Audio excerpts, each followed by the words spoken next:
인생을 살아가면서 근본적으로 해결할 수 없는 문제가 우리의 삶 속에 고난이 있다라고 하는 문제입니다.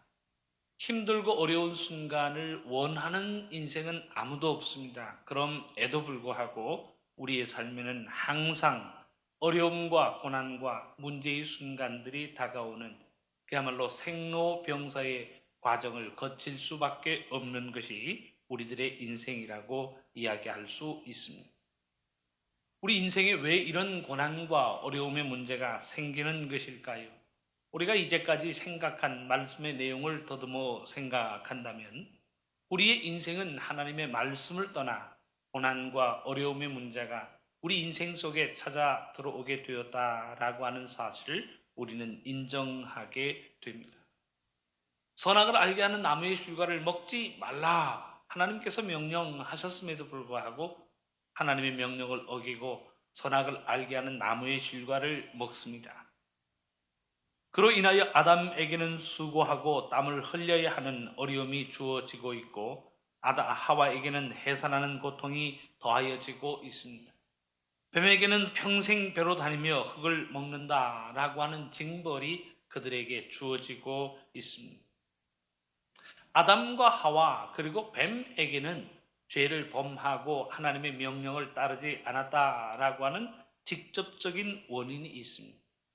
그런데 창세기의 말씀을 보면 자신의 의지와는 상관없이 하나님의 징벌과 저주 속에 던져지는 존재들이 있습니다. 잘못이 누구에게 있었나요? 아담과 하와에게 있었습니다. 뱀이 아담과 하와를 유혹함으로 말미암아 하나님의 명령을 떠나게 만듭니다. 그렇다면 아담과 하와 뱀에게 잘못이 있었지만 그들의 잘못으로 인하여 주어지는 징벌은 아담과 하와 그리고 뱀에게만 주어지는 것이 아니라는 사실을 우리에게 알려주고 있습니다. 말씀을 찾아보겠습니다. 창세기 3장 17절 하반절의 말씀은 이렇게 기록합니다. 하나님의 말씀입니다. 아담에게 이르시되 네가 내 아내의 말을 듣고 내가 네게 먹지 말라 한 나무의 열매를 먹었은즉 땅은 너로 말미암아 저주를 받고 라고 하는 말씀이 기록되어지고 있습니다. 땅이 한 일이 무엇인가요? 아담과 하와가 하나님의 명령을 지키지 않았기 때문에 아담과 하와가 저주를 받아서 아담과 하와가 고난과 어려움을 당하는 것은 이해가 되어집니다. 그런데 하나님의 말씀은 너로 말미암아 땅이 저주를 받았다라고 하는 사실을 기록하고 있습니다. 본문의 내용을 공동번역 성경으로 보면 인간 때문에라고 하는 분명한 번역으로 그 이유를 명시하고 있습니다. 그리고 아담에게는 이렇게 말씀하셨다. 너는 아내의 말에 넘어가 따먹지 말라고 내가 일찍이 일러둔 나무 열매를 따 먹었으니 땅 또한 너 때문에 저주를 받으리라. 너는 죽도록 고생해야 먹고 살리라. 너의 삶 속에 어려움이 임하는 것뿐만 아니라 너 때문에 너로 말미암아 땅도 하나님의 저주 가운데 거한다는 사실을 말씀은 기록하고 있습니다. 땅이 무엇을 하였기에 하나님의 저주와 하나님의 징벌이 그 위에 임하는 것일까? 우리는 질문해 보지 않을 수 없습니다. 다른 이들의 죄로 인하여 어려움이 주어지고 있는 것은 이 순간만이 아닙니다. 뱀에게 징벌을 내리실 때에 하나님께서 이같이 말씀하십니다. 창세기 3장 14절의 말씀을 보면 말씀은 이렇게 기록합니다. 내가 이렇게 하였으니 내가 모든 가축과 들의 모든 짐승보다 더욱 저주를 받아 배로 다니고 살아있는 동안 흙을 먹을지라 말씀은 기록하고 있습니다. 그러니까 저주를 받은 것은 유혹한 뱀만이 아닙니다. 다른 짐승들도 저주를 받고 다른 짐승들의 삶도 곤란과 어려움 속에 빠지고 있다는 사실을 이야기하고 있습니다. 다른 존재들도 어려움을 당하지만 뱀, 너는 더욱더 저주를 받는다라고 하는 사실을 우리에게 가르치고 있습니다. 사랑하는 성도 여러분, 한번 질문하여 보십시다. 아담과 하와가 범죄하고 뱀이 아담과 하와를 유혹하는 동안에 다른 존재들이 무엇을 하였습니까? 죄를 범한 사람은 아담과 하와요. 그 아담과 하와를 유혹한 사람은 뱀입니다. 다른 존재들은 무엇을 하였나요? 아무 일도 하지 않았지만 아담과 하와 뱀의 범죄로 말미암아 그들조차도 혼란과 어려움 속에 빠지고 있다는 사실을 우리에게 알려주고 있습니다. 우리는 여기에서 인생에 만나는 고난에 대한 교훈을 이렇게 생각할 수 있습니다. 어떤 고난은 나의 잘못과 나의 실수로 인하여 우리의 삶 속에 주어집니다. 그런데 어떤 고난은 내가 행한 것이 아무것도 없음에도 불구하고 고난의 결과가 우리의 삶 속에 파고든다는 사실을 우리는 인정하지 않을 수 없습니다. 다른 사람이 실수를 하고 다른 사람이 범죄하였지만 그 범죄의 결과가 나에게 미쳐진다는 사실을 우리는 인정할 수밖에 없습니다. 지선아 사랑해라고 하는 저자 이지선 씨 여러분들 잘 아시지요? 그는 교회 생활에도 열심이고 하나님을 잘 섬기던 사람입니다. 그가 잘못하여 사고를 당하였습니까? 어느 날 술에 취한 만취 운전자가요 사고를 일으키고는 뺑소니를 치고 맙니다. 잘못은 그가 하였지만 그는 평생 그 어려움과 고난을 안고 살아가는 삶의 순간을 살아가고 있습니다. 너무나도 실망이 될 때에는 자신을 불구덩이에서 구한 오빠에게 왜 그때 나를 놔두지 않고 나를 구했느냐라고 하면서 오빠를 향하여 원망하였다고 합니다. 지선 씨가 무엇을 하였습니까? 무슨 잘못을 하고 무슨 실수를 하였기에 전신 55%의 3도가 넘는 화상을 입어야 했는가라고 하는 질문입니다. 40번의 대수술을 통해서도 회복되지 않는 어려움을 여전히 지금도 안고 있습니다. 사랑하는 성도 여러분, 고난이 있고, 죄가 있고 실수가 있는 곳에만 고난이 임하는 게 아닙니다. 죄가 없는 심령에도 어려움이 찾아오고 고난이 찾아온다는 사실을 우리에게 이야기하고 있습니다. 예수님이 누가복음 13장 3절에서 이런 말씀을 하십니다. 너희에게 이르노니 아니라 너희도 만일 회개하지 아니하면 다 이와 같이 망하리라. 죄로 인해서 망한다. 죄로 인해서 하나님의 진노가 임한다라고 하는 사실을 누가복음 13장 3절에서 이야기하고 계십니다. 죄로 인하여 망하고 죄로 인하여 어려움이 임한다라고 하는 사실에는 우리는 동의할 수 있습니다. 그런데 그 다음 4절에서 예수님이 이런 말씀을 덧붙이고 계십니다. 또 실로암에서 망대가 무너져 치어 죽은 18사람이 예루살렘에 거한 다른 모든 사람보다 죄가 더 있는 줄 아느냐.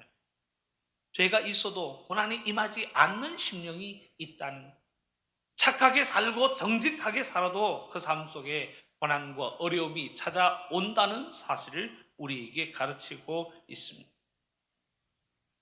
그런데 사랑하는 성도 여러분, 오늘의 본문에 보면 이런 다른 사람의 잘못, 나의 잘못이라고 하는 것을 따지기 이전에 그리스도인으로서 믿음을 가졌다라고 하는 이유 때문에 우리의 삶 속에 찾아오는 고난이 있다는 사실을 이야기하고 있습니다. 본문 12절의 말씀을 보면 우리에게 오는 불시험이 있다라고 하는 사실을 언급하고 있습니다. 13절에 선포하는 그리스도의 고난, 14절에 그리스도의 이름으로 당하는 치욕이 우리에게 있음을 이야기하고 있습니다. 16절에서는 그리스도인으로 고난을 받으면이라고 하면서 그리스도인이라고 하는 이유 때문에, 그리스도인이라고 하는 이유 때문에 우리의 삶 속에 고난과 어려움이 찾아올 수 있다는 사실을 이야기하고 있습니다. 본문은 자신의 죄로 인해서 우리에게 찾아오는 그런 부정적인 고난의 의미를 이야기하고 있는 것이 아닙니다. 내가 죄를 지었는데 죄로 인해서 내게 고난과 어려움이 옵니다. 내가 살인한 결과 형무소에 갇히게 되었습니다. 내가 도둑질을 한 결과 형을 살게 되었습니다.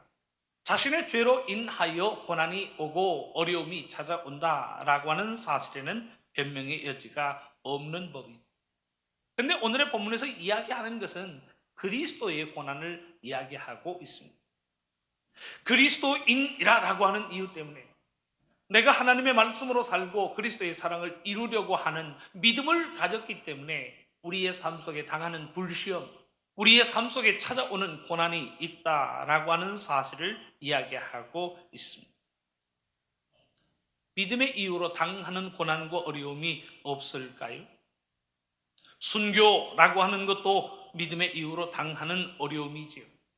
신앙인이고 예수님을 믿는다는 것 때문에 핍박을 당하고 조롱을 당하고 어려움을 겪는 삶의 순간이 우리의 삶 속에 있다는 사실을 말씀은 교훈하고 있습니다. 현재 2017년 세계 여러 나라에서는 기독교 신앙에 대한 조직적인 핍박과 탄압이 이루어지고 있다라고 하는 통계가 나와 있습니다. 그런데 그 모든 사례와 통계를 찾아보니까 로마 시대 때 기독교를 박해하였던 것과 더 많은 일들이 이 지구상에 지금 일어나고 있음을 우리에게 보여주고 있습니다. 인도에서는요, 힌두 교도들이 교회의 방화를 일삼고 있습니다. 방화 사건이 일어나도 정부에서는 적극적인 조사를 하지 않는 것이 현재 인도의 상황이라고 이야기하고 있습니다. 파키스탄과 나이지리아에서는 더 강력한 탄압들이 일어나고 있습니다. 라오스, 방글라데시, 베트남, 부탄에서도 기독교에 대한 탄압이 일어나고 있습니다. 이슬람 50개 국가를 조사해 보니까 그중에 35개 국가가 기독교에 대한 조직적인 탄압, 폭력적인 탄압이 이루어지고 있음을 우리에게 보여주고 있습니다. 그저 조롱하는 정도가 아니, 그저 조롱을 하고 핀잔을 주는 정도가 아닙니다. 교회를 방화합니다. 기독교인에 대한 테러를 가합니다. 죽이고 빼앗고 때리고 학대하는 일들이 지금도 우리들의 삶 속에서 발생하고 있다는 사실을 보여주고 있습니다. 만일 이 사람들이요 한마디만 하면 고난의 순간을 피해갈 수 있습니다. 나 더 이상 하나님 안 믿어. 나 더 이상 예수 그리스도 안 믿어. 나 이제부터는 이슬람 사람으로 이슬람인으로 살아갈 거야 라고 한다면 더 이상 그들의 삶 속에는 고난과 어려움이 임하지 않을 수 있습니다. 하나님 대신에 알라를 믿는다라고 하면 당하는 불이익과 고통이 없다는 이야기죠. 그런데 예수님을 믿기 때문에 예수님을 마음속에 영접했기 때문에 빼앗기고 매맞고 죽임을 당하는 일들이 지금도 일어나고 있습니다. 그들이 무슨 잘못을 하였나요? 아무런 잘못을 하지 않았습니다. 다른 사람에게 어려움을 주거나 거짓을 일삼은 적이 없습니다. 하지만 고난을 당하는 한 가지의 이유가 있다면 그리스도인이라고 하는 이유로 그들은 탄압을 당하고 어려움을 당하고 있습니다. 사랑하는 성도 여러분, 성경의 교훈을 우리가 분명히 기억해야 할 줄로 압니다. 우리는 믿음으로 살면서 우리의 삶 속에 하나님의 평강이 자리하기를 원합니다.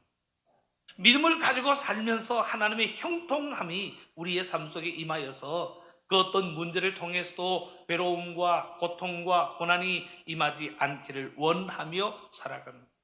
그런데 성경의 가르침은 달라요. 믿음으로 살려고 하면 할수록 우리의 삶 속에 고난과 고통의 문제가 찾아온다는 사실을 가르치고 있습니다. 성경 어디에 믿음이 평탄한 길이라 라고 우리에게 가르치고 있습니다. 믿음은 험한 길이, 믿음은 다른 사람들이 가기를 원치 않는 좁은 길이요 협착한 길이라는 사실을 우리에게 가르치고 있습니다. 그러니까 내가 믿음으로 살기를 결단하면서 다른 사람들로부터 대접받고 다른 사람들로부터 인정받고 다른 사람들로부터 칭찬받을 것이라고 기대하지 마시기를 바랍니다. 믿음의 길은 편한 길이 아니, 믿음의 길은 고난의 길이고 하나님의 뜻대로 살기를 원하는 삶에는 믿음의 고난, 그리스도인의 고난이 임한다는 사실을 말씀은 가르치고 있습니다. 오늘 본문 14절의 말씀을 보세요. 말씀은 이렇게 가르칩니다.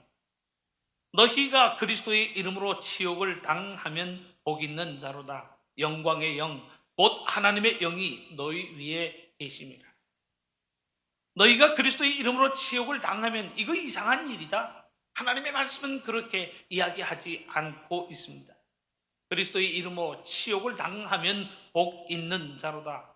영광의 영 곧 하나님의 영이 너희 위에 계심이라 라고 하면서 믿음으로 사는 우리의 삶의 모든 과정에 고난이 있고 어려움이 있고 핍박이 있고 학대가 있고 조롱이 있다는 사실을 전제하고 있습니다. 그런데 믿음으로 인하여 고난을 당하는 그 인생이 복 있는 인생이라는 사실을 선언하고 있습니다. 왜인가요? 믿음으로 고난을 당할 때 고난을 당하는 그 인생 위에 하나님의 영이 함께 하시기 때문에 그 인생은 저주받은 인생이 아니요 복 있는 인생이라는 사실을 선언하고 있습니다. 그러면 말씀을 대하는 우리들의 삶의 문제는 무엇인가요? 이 그리스도인으로서의 당하는 고난을 인내함으로 견디지 못한다는 것이 우리들의 문제입니다. 믿음을 지키기 위해서 당하는 고난 속에서 참고 인내하는 가운데 사랑을 이루어야 하는데 마지막까지요 참고 인내하지 못합니다. 하나님의 말씀을 알면서도 인내하지 못하는 가운데 자신의 성질이 폭파하고 맙니다. 자신의 입이 폭파하여서 욕을 내뱉고 저주를 선언하고 마는 것이 우리들의 삶의 문제입니다. 누가 나에 대해서 빈정거리면서 이야기해 보세요. 사랑, 용서 다 접어버립니다. 우리 한국 사람들의 특유의 기질이 있잖아요. 너 죽고 나 죽자. 내가 너 망하는 꼴 꼭 보고야 말겠다. 내 눈에 흙이 들어가기 전까지는 절대 안 된다. 극한의 표현을 쓰면서 너와 나의 관계를 끊어버리는 것이 우리들의 삶이에요. 하나님의 말씀은 사랑을 이야기할 때 무엇을 제일 먼저 이야기하고 있습니까? 사랑은 오래 참고 사랑은 따뜻하다, 온유하다, 사랑은 아름답다 이야기하기 이전에 사랑은 오래 참는다라고 하는 사실을 가장 먼저 전제하고 있습니다. 믿음을 이루기 위해서, 사랑을 이루기 위해서 당하는 고난이 있는데 그 고난 속에서 참고 인내하고 인내하지 못하면 결코 이루어질 수 없는 하나님의 사랑임을 우리에게 가르치고 있습니다. 참고 인내하고 인내하는 사람들만이 하나님의 사랑을 이룬다는 사실을 우리에게 가르치고 있습니다. 그럼에도 불구하고요, 우리는 인내하지 못합니다. 심지어 자신의 잘못으로 인한 고난과 어려움 속에서도 난 억울한 사람이야. 난 억울한 사람이야 라고 이야기하면서 자신의 억울함만을 하소연할 뿐이지 어느 누구를 향한 참고 인내함의 모습을 보이지 못하는 것입니다.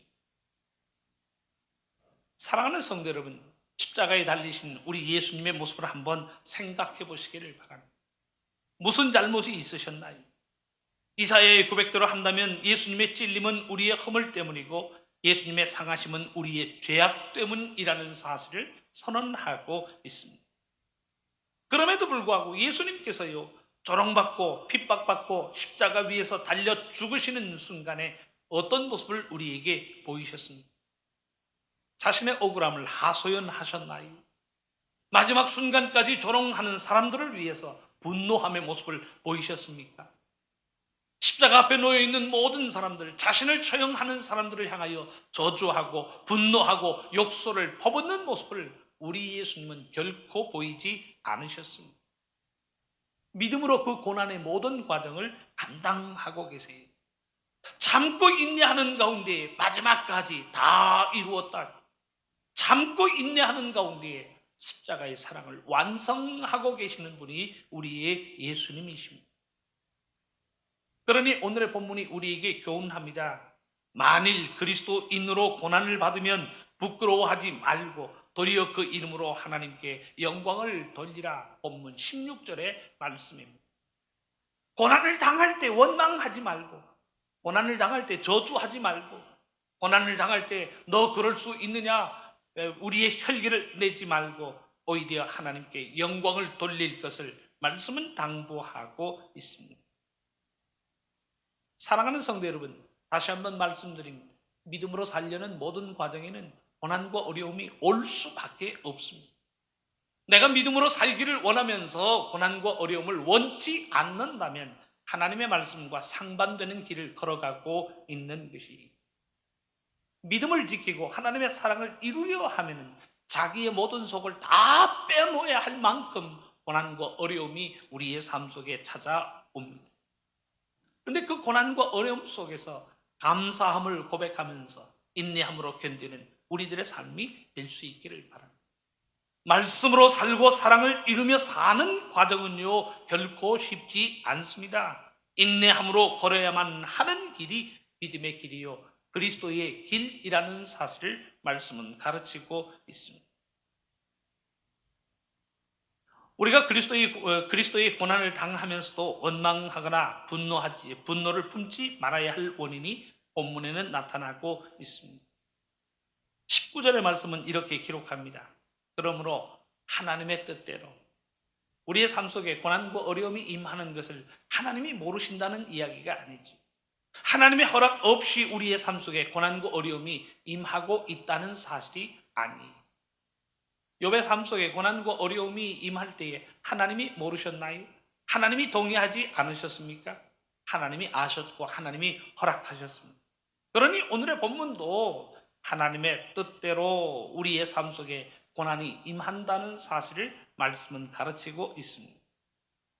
그러므로 하나님의 뜻대로 고난을 받는 자들은 또한 선을 행하는 가운데에 그 영혼을 미쁘신 창조주께 의탁할지어다. 내가 살아도 주를 위하여 살고 죽어도 주를 위하여 죽나이다. 내가 사나 죽으나 내 삶은 주님의 것입니다. 주님의 손에 의탁할 것을 우리에게 당부하고 있습니다. 고난을 당하고 어려움을 당하지만 이는 하나님의 뜻이요, 그럼에도 불구하고 우리는 하나님의 선을 이루기 위하여 헌신해야 한다는 사실을 우리에게 교훈하고 있습니다. 그러므로 악에게 지지 말고 선으로 악을 이기라 라고 하는 로마서 12장 21절의 말씀과 금액을 같이 하고 있습니다. 저 사람이 욕한다고 나도 욕하면 똑같은 사람이 되는 거예요. 믿음으로 인한 고난을 견디지 못하는 사람입니다. 화를 낸다고 같이 화를 내는 사람은요, 결국 지고 마는 것임을 우리는 기억해야 합니다. 부정적인 말로 불평하는 사람에게 너는 왜 그 모양이냐고 우리도 부정하여 불평한다면 우리의 나온 바가 무엇인가 라고 하는 질문입니다. 하나님의 말씀은 우리에게 권면합니다. 터무니없는 고난과 역경 속에서도 하나님의 말씀으로 선을 이루라 라고 하는 것을 우리에게 교훈하고 계십니다. 그 선이 무엇인가요? 예수님이 십자가 위에서 보여주신 하나님의 사랑, 그것이 최고의 선이요 최고의 진리라는 사실을 말씀은 가르치고 있습니다. 아무리 속이 뒤집어지는 상황 속에서도 용서하고 사랑하고 화해를 이루라, 하나님의 말씀은 우리에게 교훈하고 있습니다. 우리가 손양원 목사님을 사랑의 원자탄이라고 부르면서 그를 존경하고 사랑하는 이유가 무엇인가요? 자신의 아들들을 죽인 사람을요, 자신의 양아들로 삼고 있습니다. 아들을 죽였기 때문에 복수한다면 무엇이 감동의 이야기가 되었겠습니까? 내 기분은 풀릴 수 있겠지요. 그러나 하나님의 사랑은 이룰 수 없다는 사실을 우리는 기억해야 합니다. 아들을 죽였으니 너도 죄값을 받는 것이 당연하다라고 우리가 주장하고 그 일을 행한다면 이는 악으로 악을 갚는 것이라고 말씀은 가르치고 있습니다. 이런 모습을 통해서는 하나님의 사랑이 이루어질 수 없다는 사실을 우리에게 가르치고 있습니다. 악으로 악을 갚지 않았습니다. 사랑하고 용서하였습니다. 사랑의 손길을 내밀었습니다. 고통을 주고 아픔을 주었지만 고통으로 되갚지 않았습니다. 사랑을 베풀고 화해를 이루었습니다. 양아들로 삼아서 아들 사랑으로 그 아들을 양육하였습니다. 그러기에 우리는 그를 사랑의 원자탄이라고 부르면서 그 사랑의 아름다움이 우리의 삶 속에 이루어지기를 지금도 희망하고 있는 것입니다. 사랑하는 성도 여러분, 말씀을 마칩니다. 나의 악으로 인한 고난과 어려움은 부끄러운 것입니다.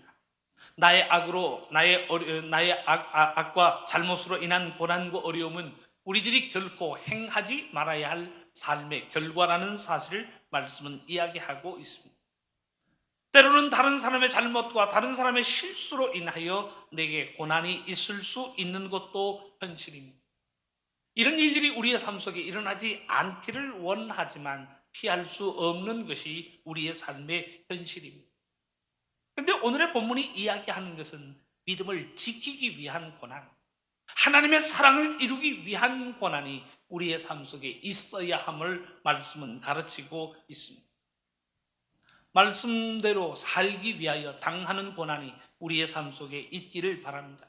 사랑을 이루기 위해서 우리의 삶 속에 다가오는 고난, 그 고난 속에서 인내로 승리하는 우리들의 삶이 될 수 있기를 바랍니다. 그 고난과 어려움이지만 믿음의 인내로 인내하는 가운데에 하나님의 의를 이루고 사랑을 이룰 수 있는 그 아름다움이 우리의 교회와 가정, 우리의 사회에 차고 넘칠 수 있기를 주님의 이름으로 축원합니다.